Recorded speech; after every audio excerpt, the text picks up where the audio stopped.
आफ्नै भेष प्यारो लाग्छ, आफ्नै भाषा अनि आफ्नै भेष प्यारो लाग्छ। ज्यान जहाँ भए पनि ध्यान त्यतै आफ्नो देश प्यारो लाग्छ, आफ्नै भाषा अनि आफ्नै भेष प्यारो लाग्छ। ज्यान जहाँ भए पनि ध्यान त्यतै आफ्नो देश प्यारो लाग्छ।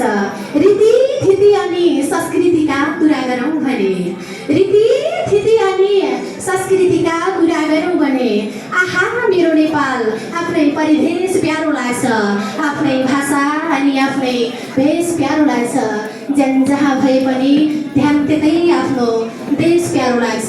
धेरै धेरै धन्यवाद छ आजका कुशल कारिगर उद्घोषकज्यू।